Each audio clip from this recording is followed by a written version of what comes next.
দাদা জয় জয় গুরু। গুরু মা, জয় গুরু। পরম প্রেমময় পরমদয়াল শ্রী শ্রী ঠাকুরের এতক্ষণ যারা নামামৃত সুধা পান করলেন, তাদের মানব জীবন শ্রেষ্ঠ জীবনের একমাত্র উদ্দেশ্য ঈশ্বর প্রাপ্তি। তা যেন এই জীবনেই সফল হয়, এই কাতর প্রার্থনা দয়ালের রাঙারাতুল চরণে। শ্রী শ্রী ঠাকুর মাঝে মাঝেই বলতেন পরম পিতা। পরম পিতার ইচ্ছায় আমরা সকলেই বেঁচে আছি। পরমপিতা আমার মুখ দিয়ে যে কি কখন বলিয়ে নেন তা আমিও বুঝি না। তো এই পরমপিতাটা কে ঠাকুর? পরমপিতা বলে আমরা কোনো পিতার কথা আজ পর্যন্ত শুনিনি। জেসাস বাইবেলে বলতেন সুপ্রিম ফাদার। জেসাসকে যখনই কিছু ভক্তরা জিজ্ঞেস করতেন যে আপনার গুরু কে, তাহলে supreme father, supreme god. Father তো শুনেছি, সুপ্রিম ফাদার আবার কে? তো শ্রী শ্রী ঠাকুর তার উত্তরে বললেন, যে আত্মিক সম্বেগ, যে আত্মিক শক্তি দ্বারা আমি স্ফুরিত হয়ে উঠেছি, তিনিই পরম পিতা, আর তিনি সবার পিতা। সদ্গুরুর প্রয়োজন কি? শ্রী ঠাকুর বললেন, সদ্গুরু হচ্ছে জীবন্ত আদর্শকে ধরলে আমাদের প্রবৃত্তি সংহতি হবে। যদি সুকেন্দ্রিক হয়ে উঠতে চায়, বোধ সঙ্গতিও তার সঙ্গে সঙ্গে বাড়ে। তাহলে এই মানুষটাই আর এক মানুষের রূপ নিতে পারবে। সেইটি বিবর্ধনের পথ। এতে যে কি আনন্দ বলে শেষ করা যাবে না। স্বাভাবিকভাবে একটা প্রাণের উল্লাস হয়ে থাকে। রে হাউজারম্যানদা এক আমেরিকান ভক্ত। তিনি একদিন বলছেন, as if I am floating in the air, যেন আমি বাতাসে ভাসছি আনন্দে। এই আনন্দের সঙ্গে প্রবৃত্তি উপভোগের কোনো সুখের তুলনাই হয় না। কোনো ব্যক্তি বা কোনো বস্তু থেকে মানুষ যে আনন্দ আশা করে, তার হাজারো হাজারো গুণ বেশি আনন্দ পায় এই পরমপিতার আনন্দে। পরমপিতাকে ধরে তার উপলব্ধির দ্বারা বিবর্তনের পথে চলতে গিয়ে হাজারো গুণ বেশি আনন্দ উপভোগ করে। পরবর্তী পর্যায়ে বিবর্তনের মানসিক হবে না শারীরিক হবে? আমরা যে পরমপিতার দীক্ষা নিলাম, ইষ্ট গুরু পুরুষোত্তমের দীক্ষা নিয়ে তার আদর্শে নিজেকে গড়ে তোলার চেষ্টা করছি। এরপরেই কেউ পূর্ণত পারলাম তাকে অনুসরণ করতে, কেউ বা আংশিক আমাদের মৃত্যু হয়ে গেল। আমাদের তো কিছু পরিবর্তন হবে পরবর্তীতে। সেই পরিবর্তনটা আমাদের শারীরিক পরিবর্তন হবে না মানসিক পরিবর্তন হবে? শ্রী শ্রী ঠাকুর বললেন, মানসিক হলে শারীরিক আপনি হবে। তাই অনেকে মনে করে আত্মিক শক্তি একদিন বৈজ্ঞানিক গবেষণার মাধ্যমে মানুষের নিয়ন্ত্রণে এসে যাবে। শ্রী শ্রী ঠাকুর বললেন, আমার যা কিছু দেওয়ার তা আত্ম অনুসন্ধিৎসা নিয়ে দিয়েছি। এটাও একটা সায়েন্টিফিক প্রসেস বা বৈজ্ঞানিক পদ্ধতি। এর ল্যাবরেটরিটা হচ্ছে আমাদের জীবন। জীবন দিয়ে অভিজ্ঞতার ফলে বারবার মানুষ যেটা ঠকে ঠেকে শেখে, সেইটি হচ্ছে তার আসল শিক্ষা। আর নিজের আত্ম অনুসন্ধিৎসার মাধ্যমে মানুষ যে জ্ঞান উপলব্ধি করে, এটাও বিজ্ঞাপনেরই একটি পদ্ধতি। তত্ত্বত জানা মানে কি? তার লক্ষণই বা কিরকম? তত্ত্বত জানা মানে, তত্ত্ব মানে তাহত্ত্ব। ঠাকুর বললেন তত্ত্বত জানা মানে তাহত্ত্ব জানা, অর্থাৎ যা যা দিয়ে যেমন করে তিনি তা জানতে হবে। সংশ্লেষণাত্মক বিশ্লেষণাত্মক উভয়ভাবেই জানতে হবে, দুই দিক দিয়ে, এবং তার নিরেট জানাতে পৌঁছাতে হবে।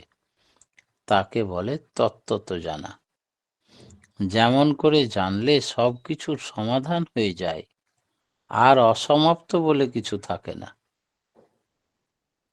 এই জানা না পর্যন্ত কাউরির সম্বন্ধে কোনো মন্তব্যই করতে নেই। ঠাকুর বললেন সম্পূর্ণভাবে আগে জানো, তত্ত্বত জানো, তাহত্ত্ব জানো। আগে পিছে ভালো মন্দ সব কিছু গবেষণা করে জানার পরে তার সম্বন্ধে মন্তব্য করবে।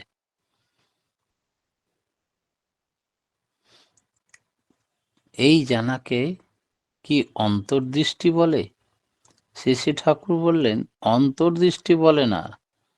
ধরো একটা গাছে হয়তো 500 পাতা আছে, তুমি গুনলে, এইভাবে 5টা গাছের পাতা আন্দাজ করে গুনলে। এইভাবে হয়তো একটা গাছ দেখলেই তুমি বলে দিতে পারছো যে এই গাছটাতে কত পাতা আছে, আন্দাজ, মোটামুটি জ্ঞান এসে যাবে। বহিরিন্দ্রিয়ের সাহায্যে কি তত্ত্বজ্ঞান লাভ করা যায়? শ্রী ঠাকুর বললেন বহিরিন্দ্রিয় ও অন্তরিন্দ্রিয় দুটির মধ্য দিয়েই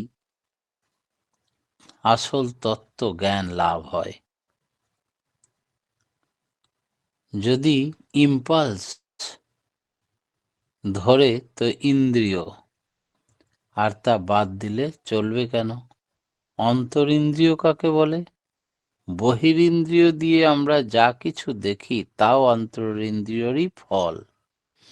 বাইরের থেকে ভিতরে ছাপ পড়ে, এই ছাপ পড়ার ফলে দেখি এমন অনেক আছে যার ইম্পালস বা সাড়া এই ইন্দ্রিয়ের কাছে ধরা পড়ে না, কিন্তু নার্ভগুলো খুব সেন্সিটিভ, সংবেদনশীল হলে পারে।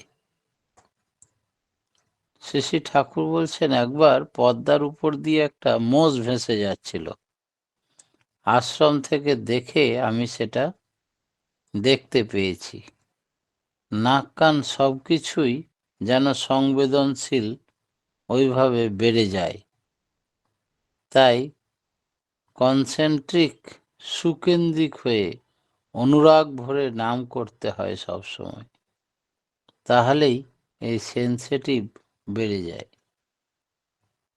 সদ্গুরুর দীক্ষা নেওয়া এবং সদ্গুরু লাভ, এই দুটি কথা কি একই রকম, না এদের মধ্যে কোনো পার্থক্য আছে? ঠাকুর শ্রী ঠাকুর বললেন সদ্গুরুর কাছে দীক্ষা নেওয়া এবং সদ্গুরু লাভ, এই দুটোর মধ্যে কোনো পার্থক্য নিশ্চয়ই আছে। দীক্ষা মানে শুধু গ্রহণ করলাম, আর সদ্গুরু লাভ মানে তাতে যুক্ত হলাম। তার চরিত্র এমন অন্যের মধ্যে ফুটে ওঠে যেন শিশির বিন্দুর মধ্যে তার বুকে সূর্যকে ধরে রাখতে পারে, এমন যে ভাব, তন্ময় হয়ে চলা, এটাই হচ্ছে সদ্গুরু লাভ। আর শুধু দীক্ষা নেওয়া, এটা হলো সদ্গুরুর দীক্ষা নেওয়া। জীবন পরিপুষ্ট হবে কি করে আমাদের? ঠাকুর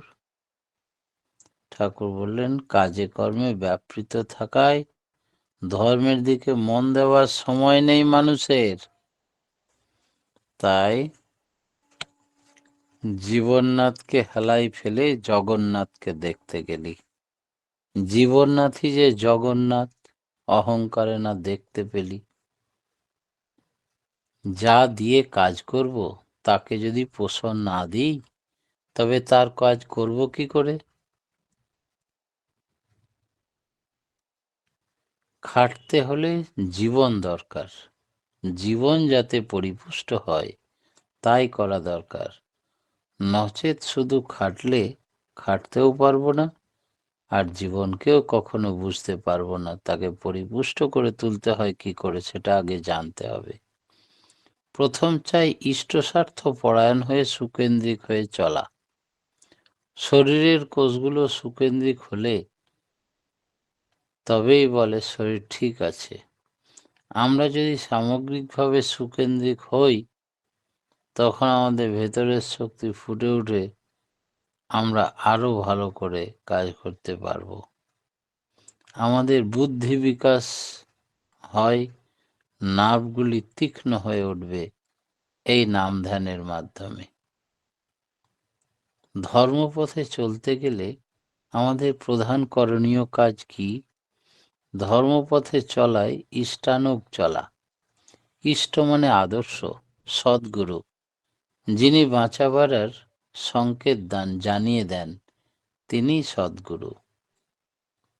এই দুর্দিনে কোনো রাস্তায় চললে আমরা চারিদিকে বজায় রেখে তবে চলতে পারি।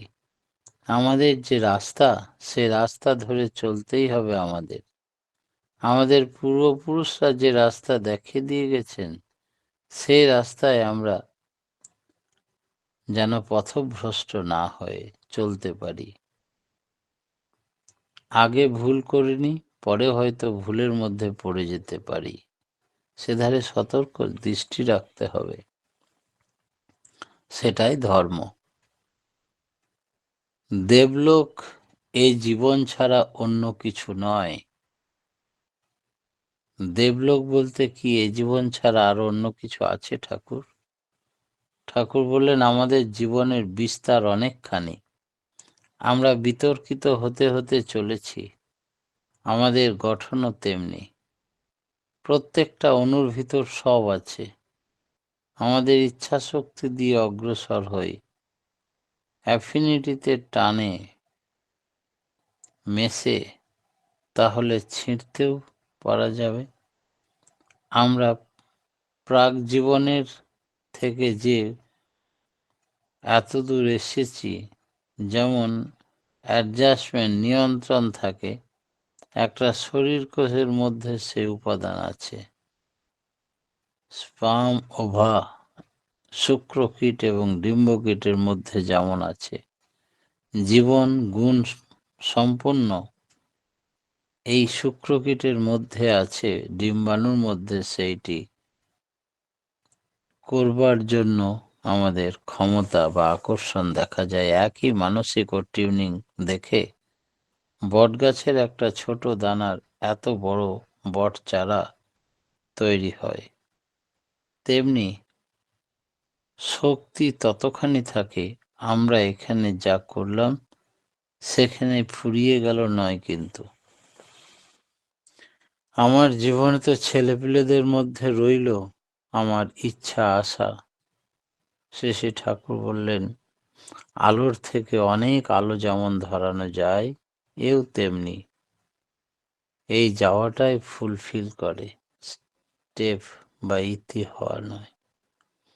আমি মরেও আবার জানতে পারি সঙ্গতি যেখানে পাবো তেমনতর জায়গায়। ভদ্রলোক, দেবলোকে সবাই একই রকম হয় তার মানে নাই। সমস্ত দেবতার মধ্যেও পার্থক্য লক্ষ্য করা যায়। তাদের বৈশিষ্ট্য অনুযায়ী তাদের মধ্যে সংগতিও পৃথক পৃথক। নানা রকমের মতবাদ দেখা যায়। মতবাদ অবশ্য চেঞ্জ হচ্ছে দিনকে দিন। আমাদের এখন সকলেই ওই এক অহম বহুস্ব আমি, অর্থাৎ এক মহাশক্তি যিনি সৃষ্টি স্থিতি লয়ের অধিকারী, সেই পরম ব্রহ্ম পরমেশ্বরের কথা আমরা ভাবি। মরার সময় যে সমস্ত ইচ্ছা ও প্রবৃত্তি আমাদের থাকে, এর মধ্যে গভীরতর সেগুলি জীবনে আবার দর্শন হয় মৃত্যুর শয্যায়। তখন সেদিকে মন গেলেই তরঙ্গের মতো সেগুলো দেখতেই থাকে, আর সেই অবস্থায় প্রাণবায়ু বেরিয়ে গেলে তার আর মুক্তি হয় না, সেখানে আবার জন্ম হয়ে যায়। একটা বিশিষ্ট মতবাদে বিশ্বাসের সঙ্গে পরজন্মের সম্পর্ক আছে, একটা ভিত্তি থাকে, সেইটি হলো প্রবৃত্তি, সেইটির উপর দাঁড়িয়ে সংগ্রহ করে সে। এই বৃত্তি দ্বারা যখন প্রভাবিত হয়, তখনই সে সেম টিউনিং হলে নতুন জীবনে প্রবেশ করতে পারে। অনেক কমিউনিস্ট তো ভগবানই মানে না, তারা মরে গেলে তাদের কি হবে ঠাকুর? শ্রী ঠাকুর বললেন, ভগবানকে মানি না, কিন্তু সত্তাকে তো মানি সকলেই। আমার সত্তা বেঁচে আছে বলেই তো আমি।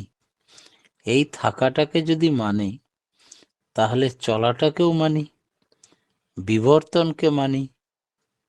আর ইজম যে বাদই হোক না কেন, সে তখন এই বাঁচার বাদকে মানতে বাধ্য হয়।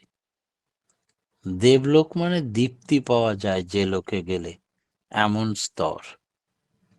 স্বর্গ মানে সুযুক্ত রিজ, সুখে গমন করা যায় যেখানে। সোল আত্মা মানে সম্বেগ, যে অ্যাফিনিটি টান দ্বারা যা কিছু হচ্ছে। আত্মা কথার মানে গমনশীল সত্তা। ঈশ্বর মানে যে আত্মিক সম্বেগের অধিপত্যে এই সব সংগঠিত হয়, তিনি ঈশ্বর। পরমপিতার রাঙারাতুল চরণে প্রতি প্রত্যেকের সার্বিক মঙ্গল প্রার্থনা করে আজকের মতো আমার ক্ষুদ্র বক্তব্য এখানে শেষ করলাম। জয় গুরু। জয় গুরু দাদা। খুব সুন্দর আলোচনা শুনলাম যে পরম পিতাই হলেন সুপ্রিম ফাদার, যে আত্মিক দ্বারা সুস্ফুরিত হয় তিনিই পরম পিতা। ঠাকুর আমাদের ঠক্কর দিয়ে শেখান সংশ্লেষাত্মক এবং বিশ্লেষণাত্মক দিয়ে তত্ত্ব তো জানতে হয়, সুকেন্দ্রিক হয়ে অনুরাগ ভরে নাম করতে হয়। দীক্ষা মানে তাকে গ্রহণ করা, তার চলনে চললে তাকে লাভ করতে পারবো আমরা। আর নাম ধ্যান করলে নার্ভ গুলো উজ্জীবিত হয়ে ওঠে। মরার সময় যে প্রবৃত্তি দর্শন হয়, জন্ম লাভ করেন। খুব সুন্দর আলোচনা দাদা।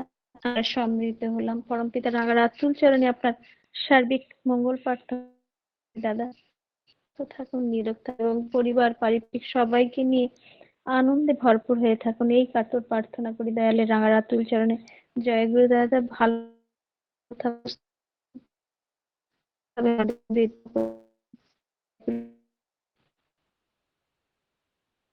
একটি গৌরাঙ্গ চাকলাদার দাদা। জয় গুরু দাদা। গৌরাঙ্গ দা। জয় গুরু। জয় গুরু দাদা। হ্যাঁ দাদা, শোনা যাচ্ছে। আজকে এই নামধান যজ্ঞে যারা উপস্থিত আছেন সবাইকে আমার আনন্দিত জয়গুরু জানাই। আমি একটু সঙ্গীত করার চেষ্টা করছি। সঙ্গীতের কথা পূজনীয় অংশুমান চক্রবর্তীদার এবং এতে সুর দিয়েছেন শ্রী বাসুদেব চট্টোপাধ্যায়।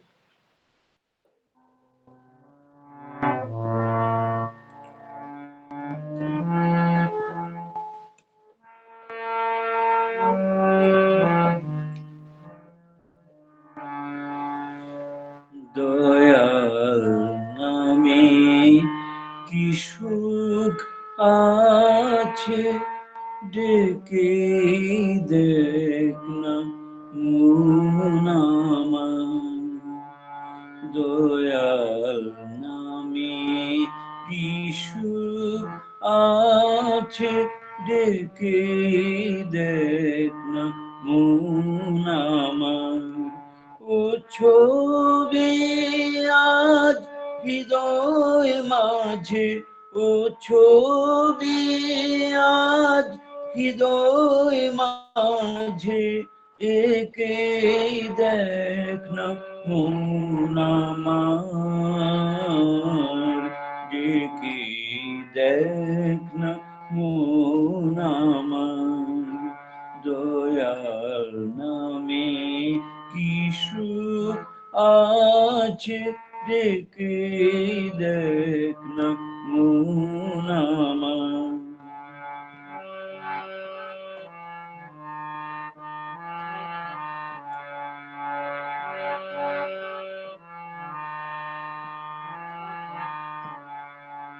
চাইলি শুধু সারা জীবন দুহাত পেতে সবার দ্বারে, চাইলি শুধু সারা জীবন দুহাত পেতে সবার দ্বারে, দানের মাঝে কি সুখ আছে, দানের মাঝে কি সুখ আছে, দিয়ে দেখ না মন আমার, ডেকে দেখ না মন আমার, দয়াল নামে কি সুখ আছে, ডেকে দেখ না মন আমার।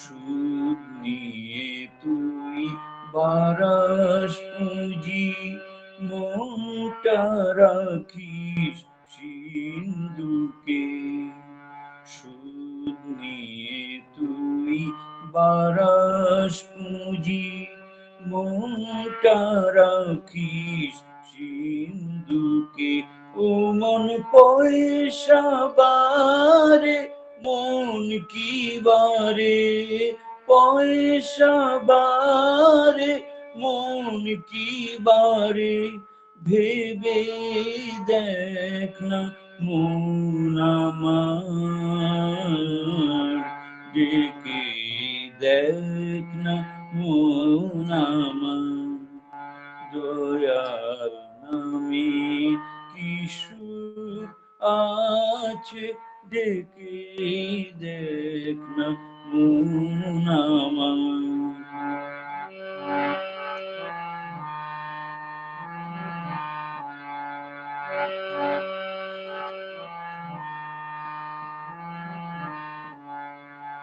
জমালি তুই কত কিছু, যাবে কি তোর পিছু পিছু, জমালি তুই কত কিছু, যাবে কি তোর পিছু পিছু, এখন বিষয় ভুলে গুরু বলে, বিষয় ভুলে গুরু বলে, ডেকে দেখ না মন আমার, ডেকে দেখ না মন আমার, দয়াল নামে কি সুখ আছে, ডেকে দেখ না মন আমার, ও ছবি আজ হৃদয় জুড়ে, ও ছবি আজ হৃদয় মাঝে, একে দেখ না মন আমার, ডেকে দেখ না মন আমার, দয়াল নামে কি সুখ আছে, ডেকে দেখ না মন আমার, ডেকে দেখ না মন আমার, ডেকে দেখ না মন আমার। জয় গুরু। জয় গুরু দাদা, জয় গুরু। অপূর্ব। যেমন গৌরাঙ্গের মতো চেহারা দিয়েছেন ঈশ্বর, তেমনি অপূর্ব গৌরাঙ্গ মহাপ্রভুর মতোই সুর, কণ্ঠ, ভক্তি ভাব সব দিয়েছেন, বিধাতা পরিপূরণ করে দিয়েছেন। আমরা সকলে সমৃদ্ধ হলাম। আপনার বরাবরই গান শুনতে আমি খুব ভালোবাসি, একটা ভাব সৃষ্টি করে। পরম পিতার রাঙা আতুল চরণে আমরা সকলে মিলে আপনার সার্বিক মঙ্গল প্রার্থনা করব। আপনি সুখে, শান্তিতে, আনন্দে ভরপুর হয়ে থাকুন। বিধাতাকে মাথায় নিয়ে সারাটি জীবন সপরিবার, সপরিবেশ দীর্ঘায়ু নিরোগ জীবন লাভ করুন।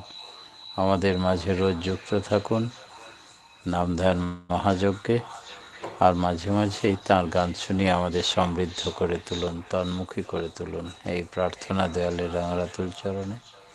ভালো থাকবেন দাদা, জয় গুরু। আপনি সুস্থ থাকবেন, আমার প্রণাম নেবেন। জয় গুরু। এখন আমরা নিজ নিজ স্থানে ঠাকুর প্রণাম করে আমরা জয় গুরু বিনয় করব।